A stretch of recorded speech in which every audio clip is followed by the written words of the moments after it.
Shalom, I'm Pinchas, Kohen Pinchas.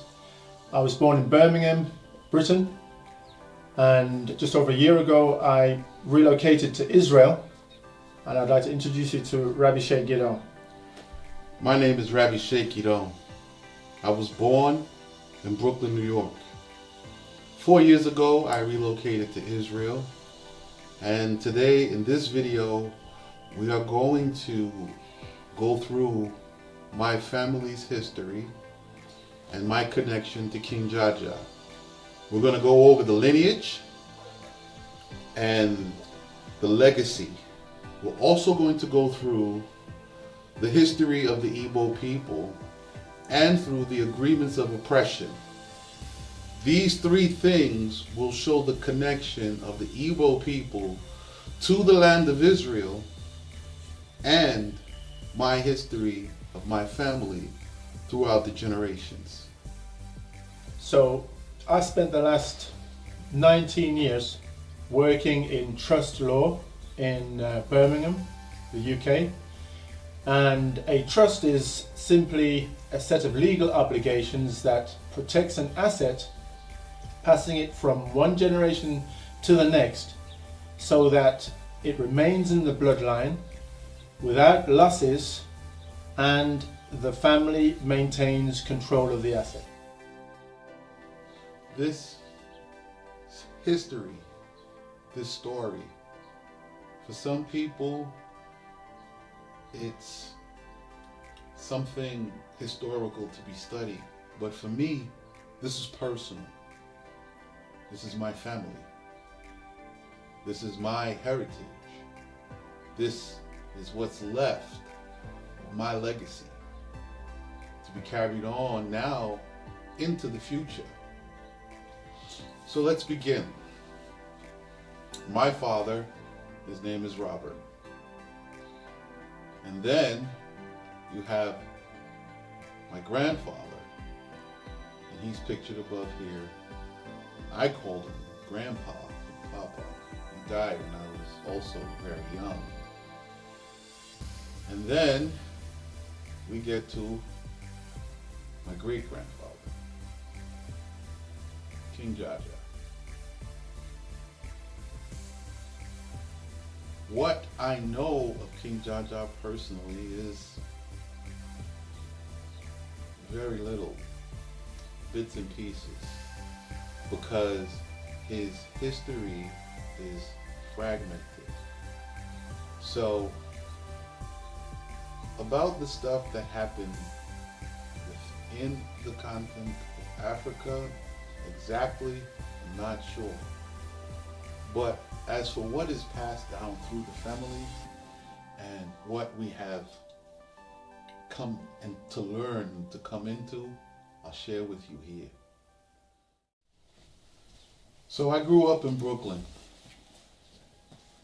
and this story, we're going to cover a large section of time in a very short period of time. So I'm only going to hit the major bumps in the road, but there were a lot of smaller steps. But I have to give you an overview and a picture so that you can make the connections and see the truth as it's explained, as I bring it out. And now we come to King JaJa from the Bani people, or the Bani clan, as we say back in America. King JaJa was killed in St. Vincent. He was actually killed en route on his way back to Apobo. It was advised that we go to America, into the big city, because he didn't trust the way the situation was unfolding in the islands of St. Vincent and with his coming back to Africa. So we went there. After he was killed, his death was published in the New York Times. It had the information had gotten out that we had been in New York.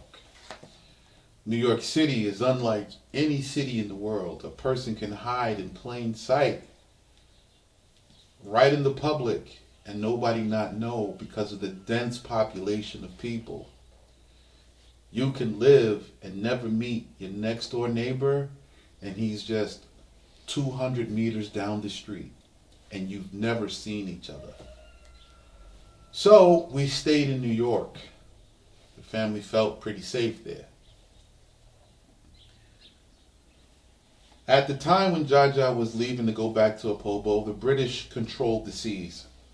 So he was very unsure about whether or not they would allow him safe passage. And with him being assassinated, well, we know that they didn't.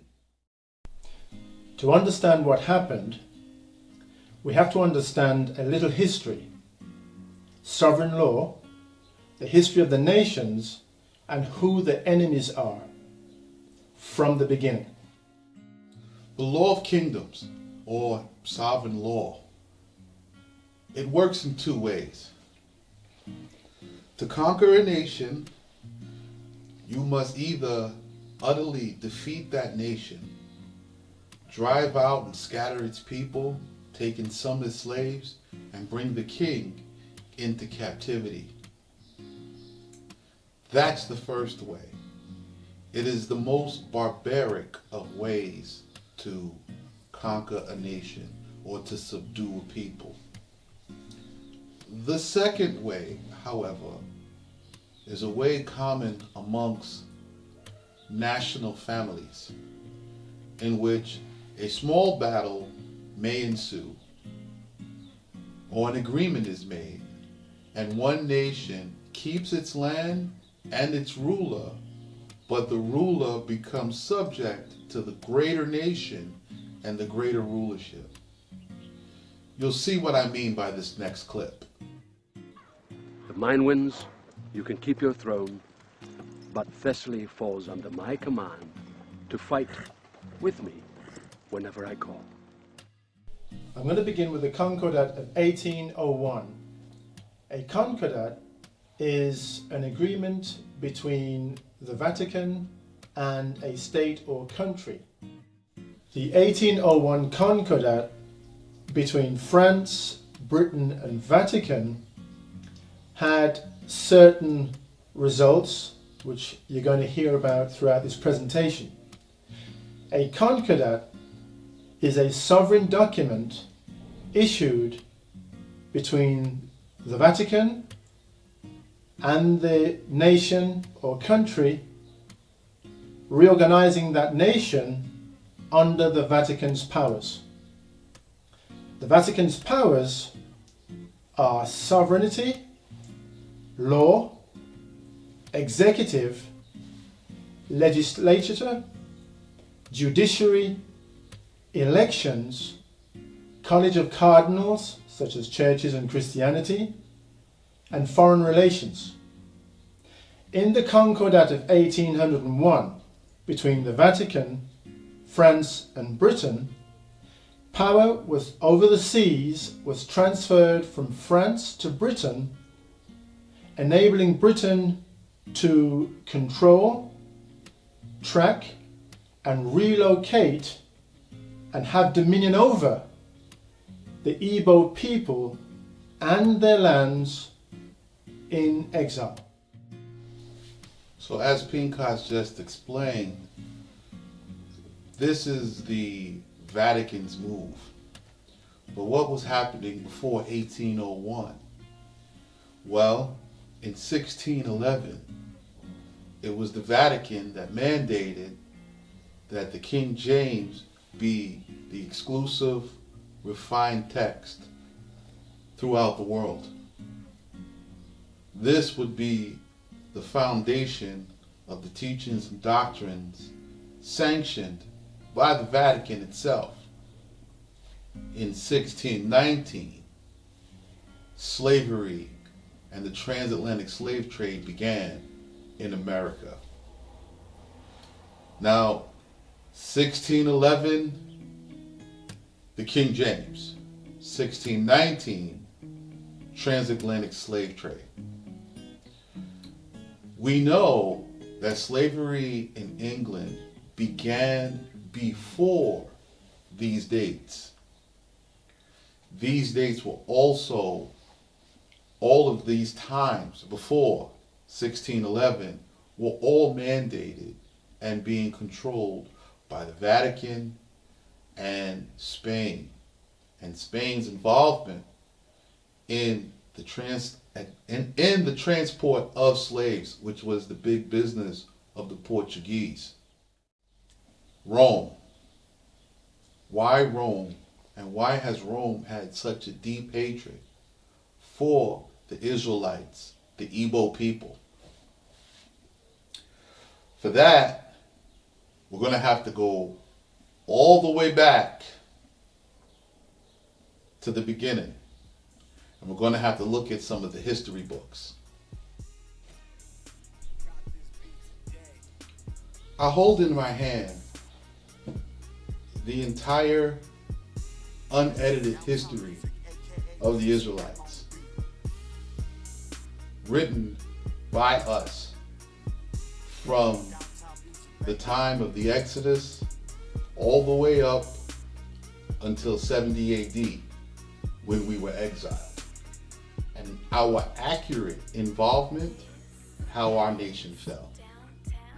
So now that I've mentioned the Vatican, it's important to know who the Vatican is, and I'm going to be reading from the book of JaJa, chapter 10, verse 16, and it says that the children of Kittim are the Romans who dwell in the valley of Canopia by the river Tiberia.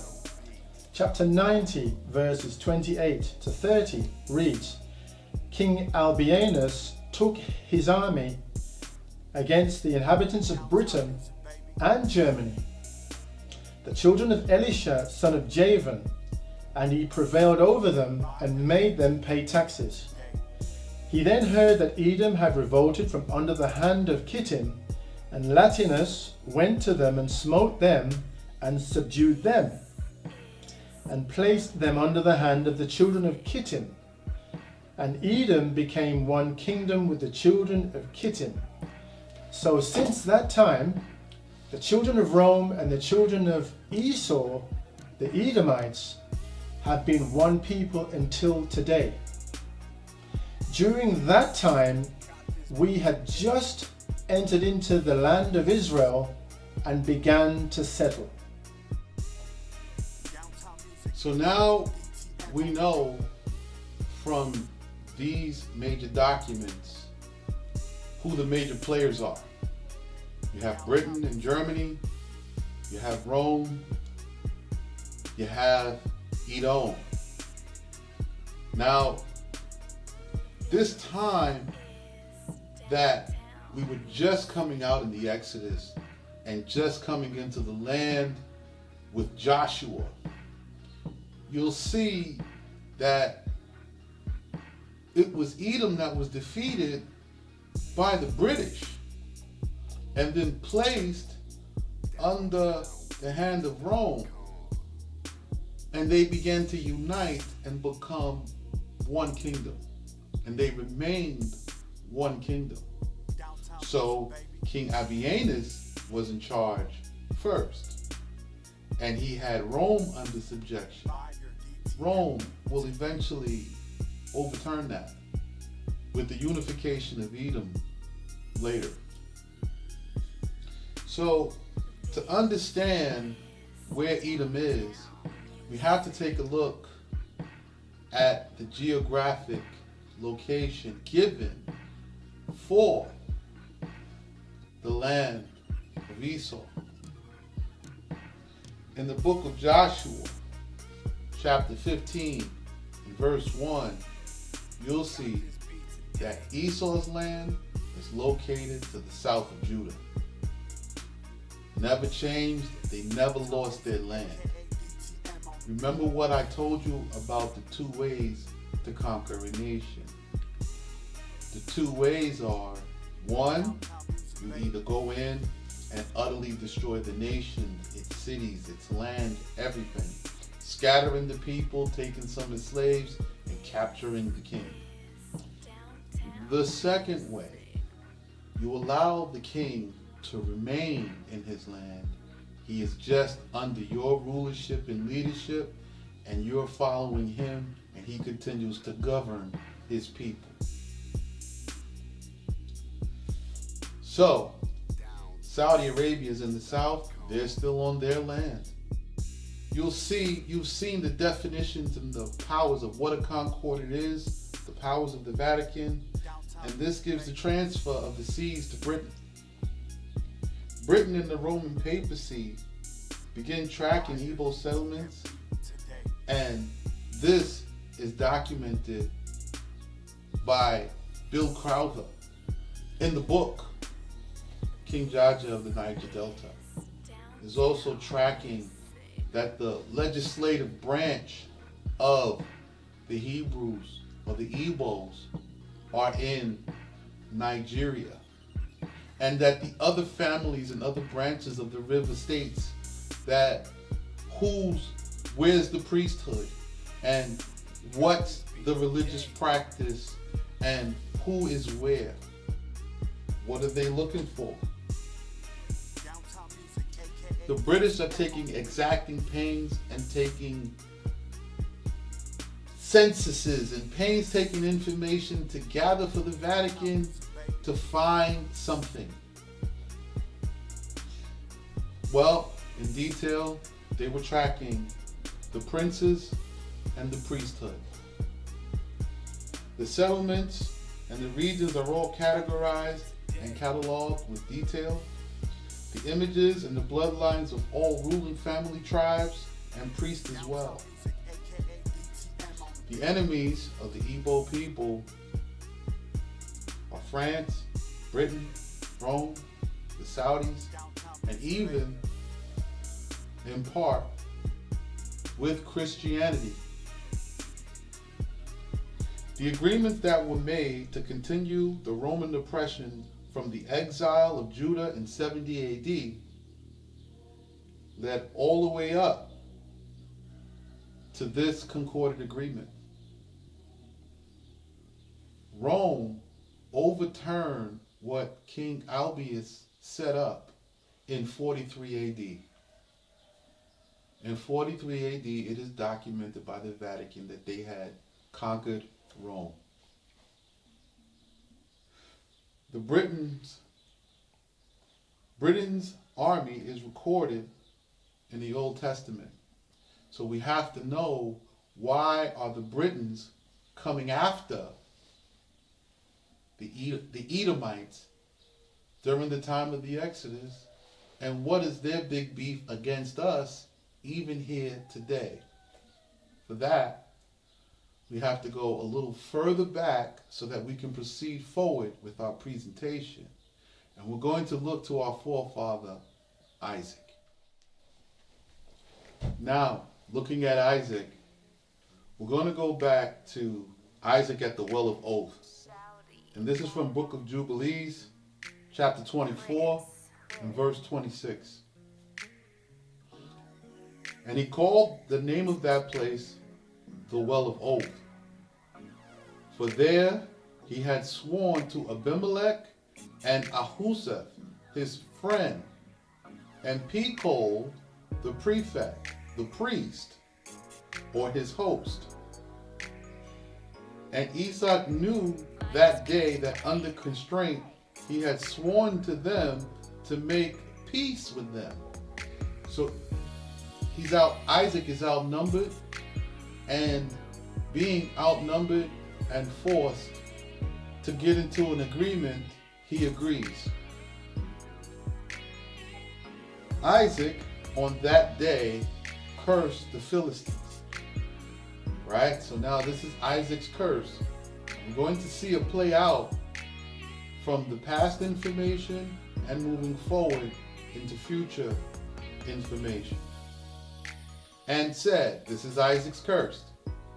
Cursed be the Philistines unto the day of wrath and indignation from the midst of all nations. May Yahweh, Yah, whichever one you perceive to say, or may God, the Almighty, the greatest, make them a derision and accursed, and the object of wrath and indignation in the hands of the sinners, the Gentiles, and in the hands of Kittim, Rome. So now you have Rome, who now in the future, today's time, Rome they orchestrated the Balfour Declaration with Britain, their daughter, the United States. And they have signed the Balfour Declaration to put this Israeli government into place.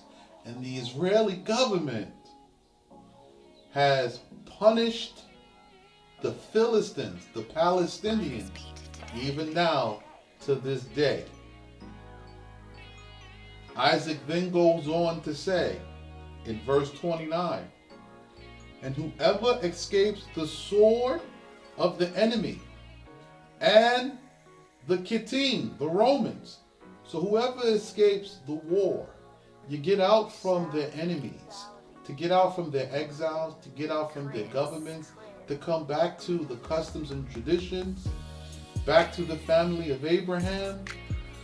May the righteous nation, that is the righteous nation, root out in judgment from under heaven, for they shall be enemies and foes of my children throughout their generations upon the earth. So, to make this very clear, Isaac and Rebekah, they have twins. Esau, who becomes Edom, and Jacob, who becomes Israel. These two nations get made war with. And here's what happened. First, during the Exodus, King Abianus defeats Edom during that time. And he places Edom underneath Kittim. And the Romans rule over them. And they become one nation, marrying each other until the Edomites eventually rise to power. In 70 AD, Kittim, the Romans, drive us out and place us under subjection. And now, in 1801, they signed the Concordat and place us now under the British rulership. So now we have the Britain, running and ruling over the Igbo people, the Israelites, in exile after they ran them out of their land. And this is what Isaac said would happen. So if you escape from their control, then you will become the righteous people, because the only place they don't control is within the family of Abraham. The motivation of Rome's hatred for Isaac's children, Esau and Jacob, Edom and Israel, stems from when Isaac cursed Kittim, Rome, at the Well of Oath in Tel Sheva. Britain conquers Edom and gives Edom to Rome. Eventually, Edom and Rome unite and come into the land of Israel to destroy the land. The Israelites flee into Africa and into the four corners of the world. I'm now going to go through the lineage of King JaJa and Rabbi Sheikh. Yehuda and Tamar, the daughter of Shem, had a child who was Hezron, who then had Ram, who had Aminadab, then there was Nashon, then Salama, who had Isban, otherwise known as Boaz, who had Obed, who had Jesse, who had David, who had Solomon, who had Rehoboam, under whom the kingdom split, who then had Abiah, who then had Asa, who had Jehoshaphat, who had Joram, who had Ahaziah, who had Joash, who had Amaziah, who had Shariah, who had Jotham, who had Ahaz, who had Hezekiah, who had Manasseh, who had Ammon, who had Josiah, who had Shealtiel, who had Zerubbabel, who had Hananiah, who had Shechaniah, who had Shemariah, who had Neriah, who had Eloniah, who had Pedaiah. And under Pedaiah, the kingdom of Judah was scattered by the Romans. So, you've just heard my bloodlines from myself up to King JaJa, and you've heard from Judah down to Pedaiah. To make this next connection between King JaJa and Pedaiah, I'm going to give you a little history of what happened just before 70 AD. In 43 AD, Rome conquers Great Britain. In 70 AD, Rome, which is Edom and Kittim, they go in and conquer the land of Israel, southern portion of Judah, scattering them into Africa and into the four corners of the world. After the kingdom of Judah is scattered, from Rome, continues to pursue Israel throughout Africa through the Arabic slave trade. So from the Saudis and the rest of the Arabs in the region, they begin the Arabic slave trade pursuing the Igbo people. Rome does not relent. This continues all the way up until the transatlantic slave trade, which is run by Spain, Portugal, which also ties in to why in 1815 Rome does the same thing and returns the favor in giving Israel back into the hands of the British. And with it, they gave them certain documentational names. Now the question becomes, why Britain? Why British? What is the tie to the British?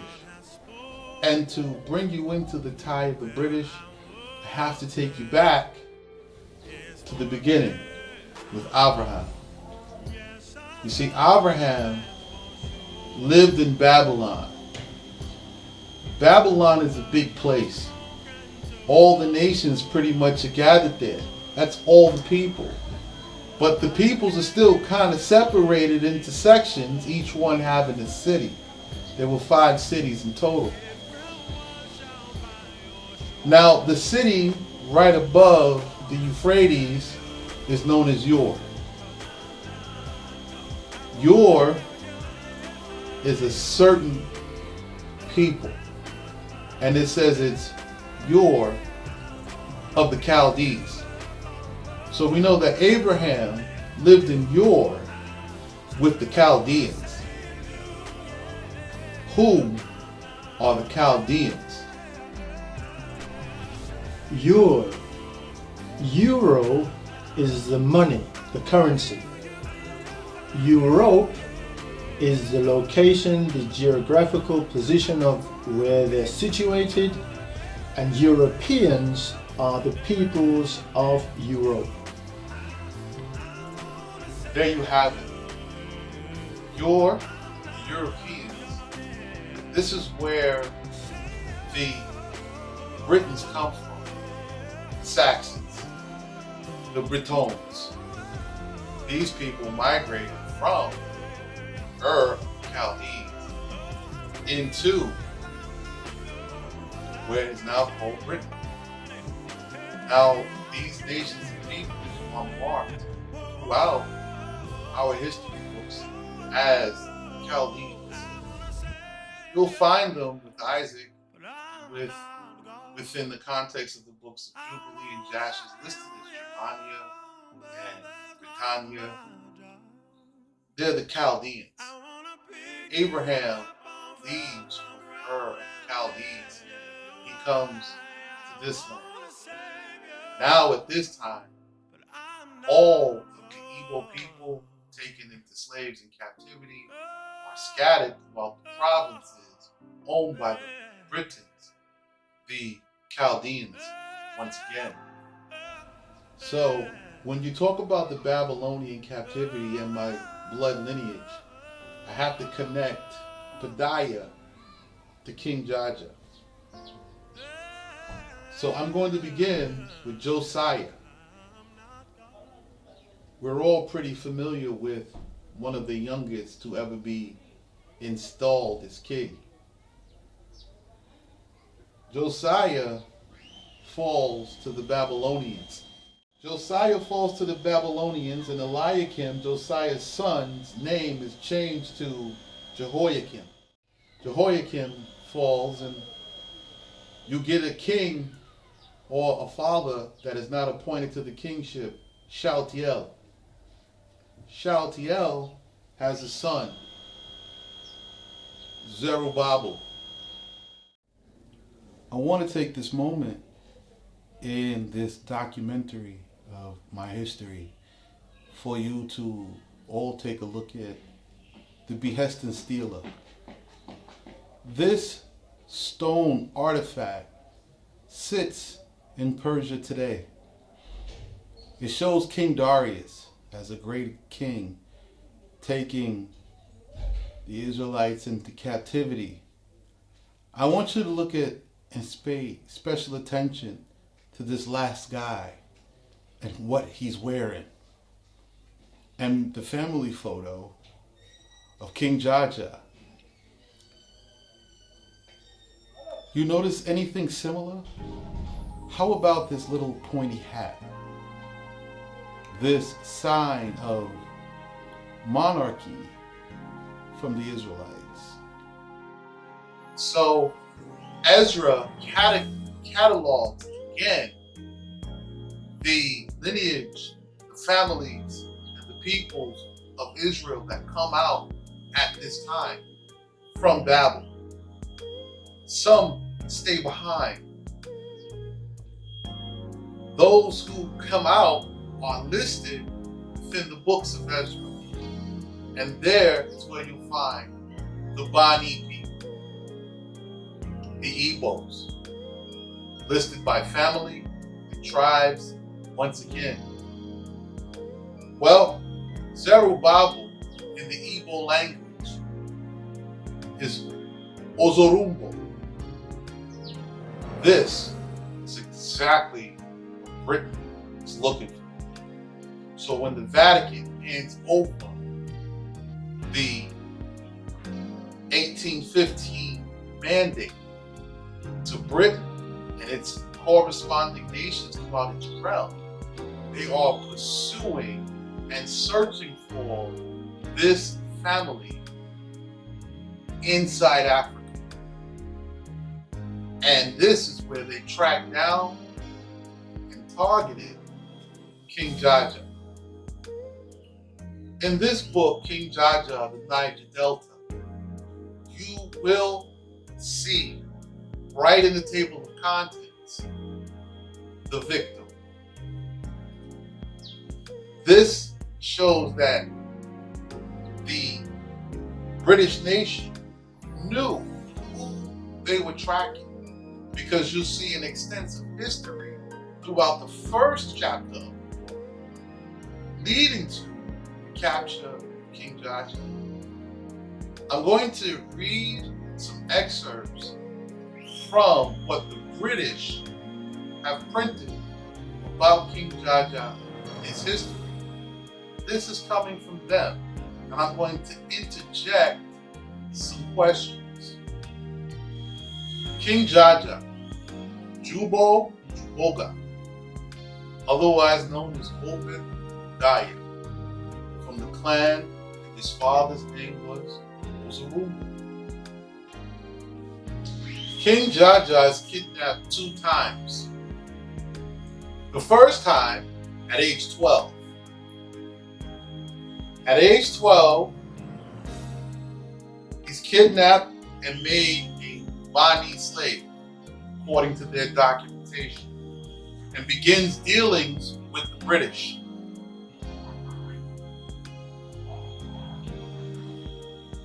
Who in Britain is JaJa dealing with? He proves himself with an aptitude for business, earning his way out of slavery. Who is JaJa proving himself to? This is a major question. He is enculturated, or is taught and learns Bani rituals. Who is the Bani people? And why does JaJa need to know and be enculturated into what this is? He is forced into Christianity. Remember the Concordat? 1801. JaJa is taken 1821. 6 years after the 1815 mandate. From the Vatican, Britain, and France, he becomes king or ruler and rebels against Britain. When you look at King JaJa's life, you have to ask yourself a few questions. And then remember, I gave you the unwritten rules of kingdoms. Kings taken captive. The British are taking exacting pains to catalogue the people and tribes and families and locations of the Igbos. Who were they looking for? Were all descendants of the house of David, and the priesthood were who they were looking for. The second time King JaJa is kidnapped, he is brought back to Buckingham Palace. Now, sovereign law in the UK states that the Queen cannot consort with commoners. Now, the final stake in the coffin as to proving that the Babylonians are the Chaldeans, I want you to take a look at the cover of the book of Isaiah that I read from. You'll notice it says Chaldean paraphrase. The language it's written in is English. That's what we call it today in modern times.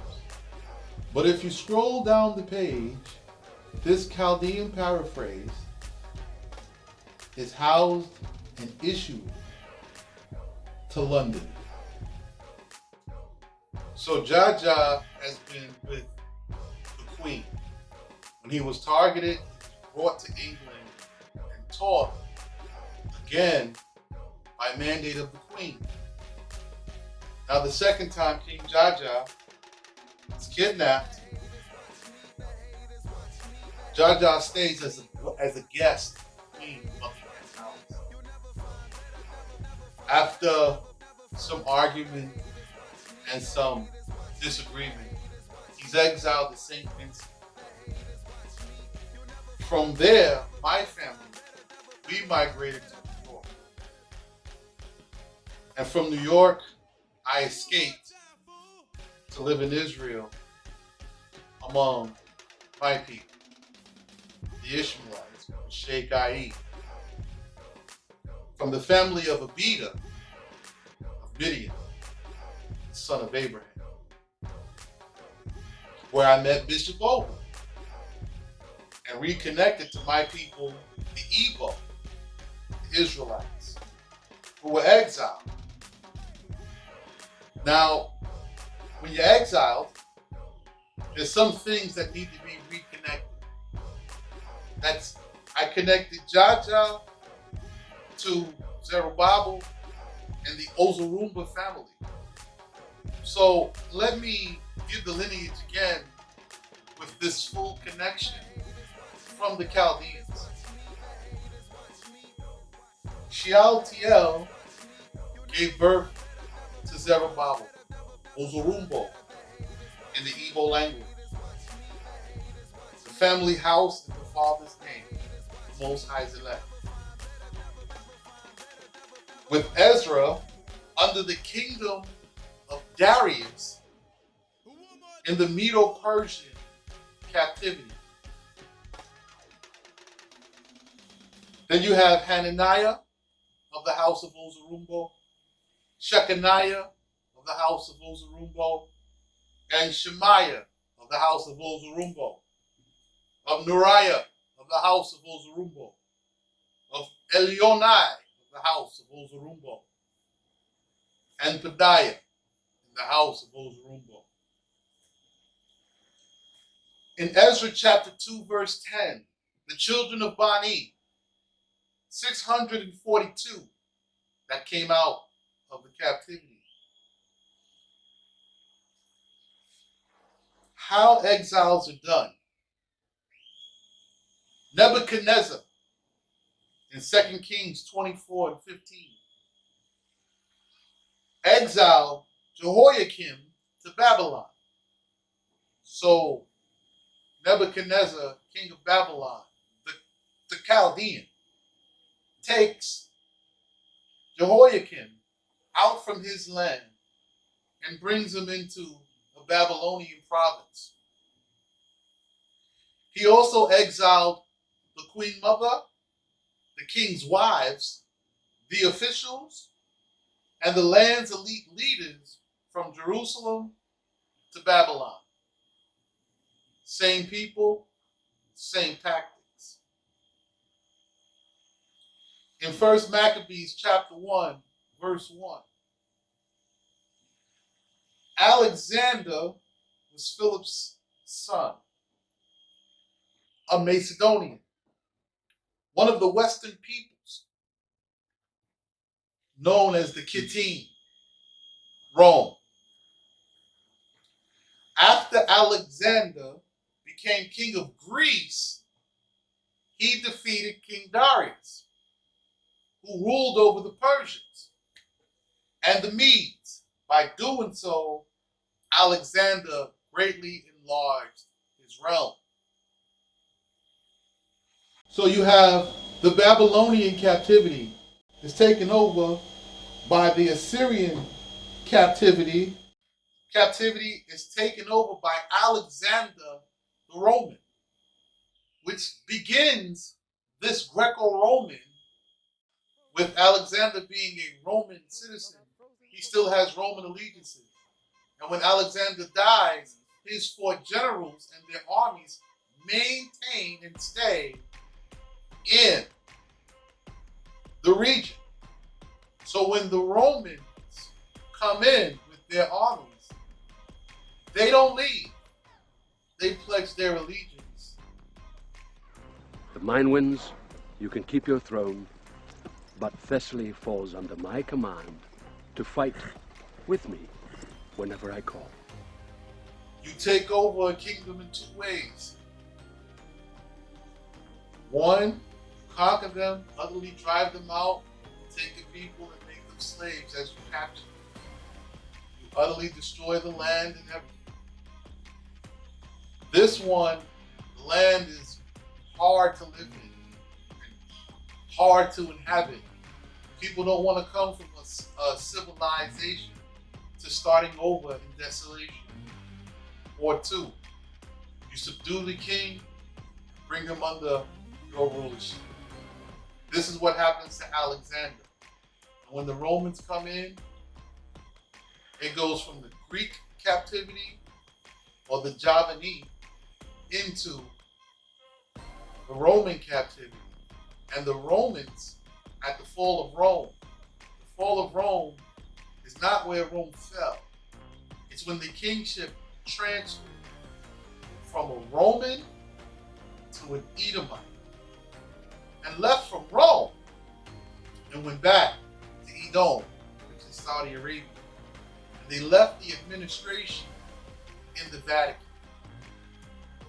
When this happens, Rome pursues and conquers out the Israelites in 70 AD and pursues them across Africa where he gives the dominion 1815 to Fedes, or the people of Fedes, the Babylonian Chaldeans, the Britons, which is where we are now.